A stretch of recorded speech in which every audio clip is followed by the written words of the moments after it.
Mga idol, ayan o, ang laki. Ano bang isda yan? Ay, isdang giliw-giliw daw, sabi ni Utol. Yun, jackpot mga idol. Yan, inaantok na ako dyan mga idol. Nagising lang uli ako dahil sa isda na yan. Ayan. So, jackpot mga idol. Malaki. Ilalapit natin sa camera yan. Tingnan natin. Yan. Yan.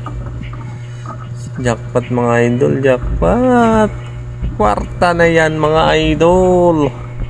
Yan. Yan yung mga idol.